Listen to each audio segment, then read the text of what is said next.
efficient. If it was, there wouldn't be a multi-million-dollar-a-year service industry for automobiles, nor would the average lifespan for most electronics be less than 3 months before they're obsolete. Is it abundance? Absolutely not. Abundance, as based on the laws of supply and demand, is actually a negative thing. If a diamond company finds 10 times the usual amount of diamonds during their mining, it means the supply of diamonds has increased, which means the cost and profit per diamond drops.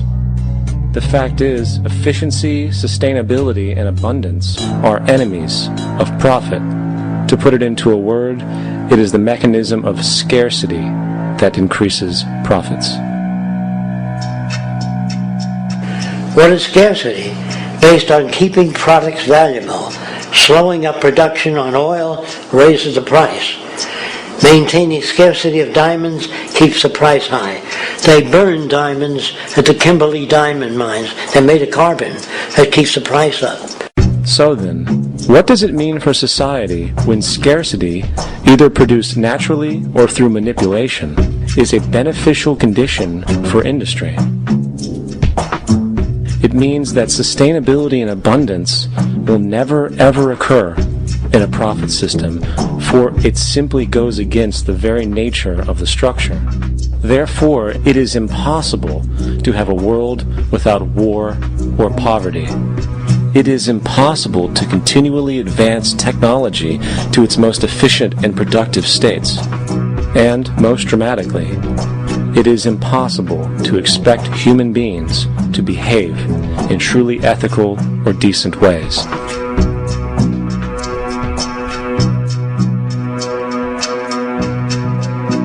People use the word instinct because they can't account for the behavior.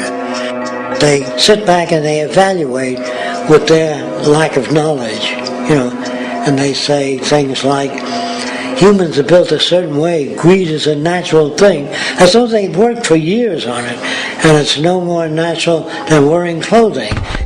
What we want to do is to eliminate the causes of the problems, eliminate the processes that produce greed and bigotry and prejudice and people taking advantage of one another and elitism, eliminating the need for prisons and welfare.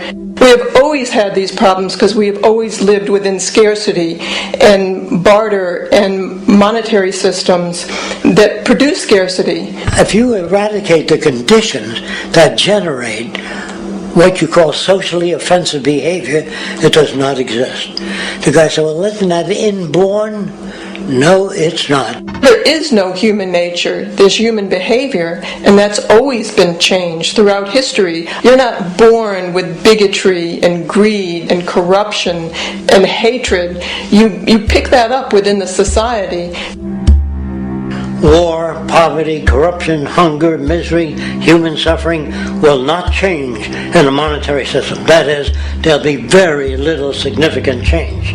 It's going to take the redesign of our culture, our values, and it has to be related to the carrying capacity of the earth, not some human opinion or some politician's notions of the way the world ought to be, or some religious notions of the conduct of human affairs. And that's what the Venus Project is about. The society that we're about to talk about is a society that is free of all the old superstitions, incarceration, prisons, police, cruelty, and law. All laws will disappear, and the professions will disappear that are no longer valid, such as stockbrokers, bankers, advertising, gone forever, because it's no longer relevant. When we understand that it is technology devised by human ingenuity which frees humanity and increases our quality of life, we then realize that the most important focus we can have is on the intelligent management of the Earth's resources.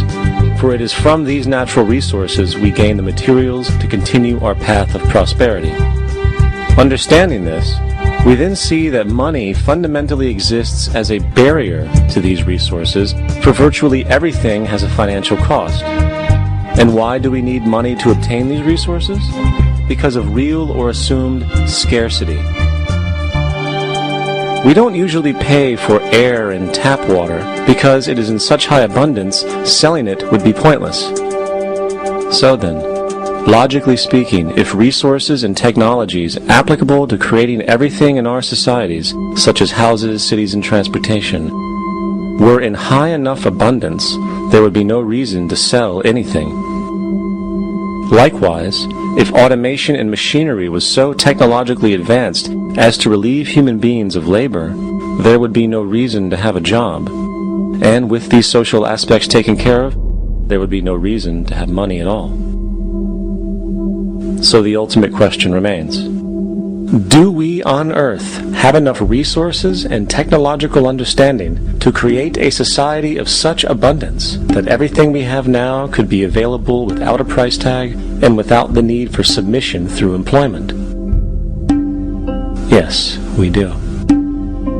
We have the resources and technology to enable this at a minimum, along with the ability to raise the standard of living so high that people in the future will look back at our civilization now and gawk at how primitive and immature our society was.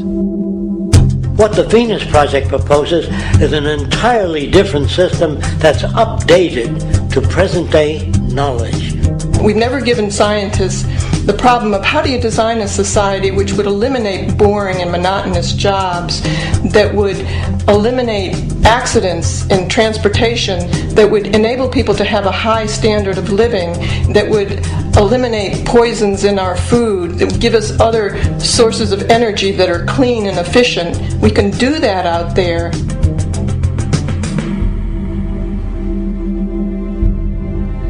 The major difference between a resource-based economy and a monetary system is that a resource-based economy is really concerned with people and their well-being, where a monetary system has become so distorted that the concerns of the people are really secondary, if they're there at all.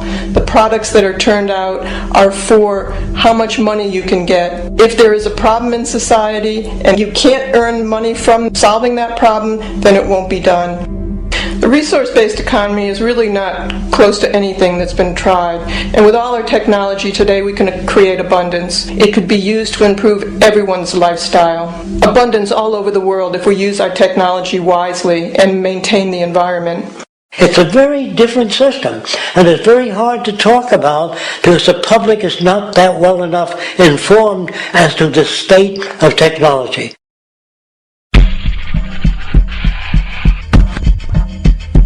At present, we don't have to burn fossil fuels. We don't have to use anything that would contaminate the environment. There are many sources of energy available.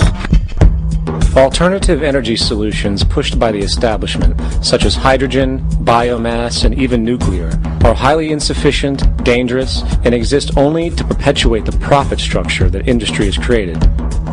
When we look beyond the propaganda and self-serving solutions put forth by the energy companies, we find a seemingly endless stream of clean, abundant, and renewable energy for generating power.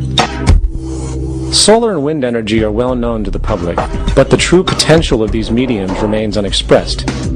Solar energy, derived from the sun, has such abundance that 1 hour of light at high noon contains more energy than what the entire world consumes in a year. If we could capture 1/100% of this energy, the world would never have to use oil, gas, or anything else. The question then is not availability, but the technology to harness it. And there are many advanced mediums today which could accomplish just that, if they were not hindered by the need to compete for market share with the established energy power structures. Then there's wind energy. Wind energy has long been denounced as weak, and due to being location-driven, impractical. This is simply not true. The U.S. Department of Energy admitted in 2007 that if wind was fully harvested in just 3 of America's 50 states, it could power the entire nation. And then there are the rather unknown mediums of tidal and wave power. Tidal power is derived from tidal shifts in the ocean. Installing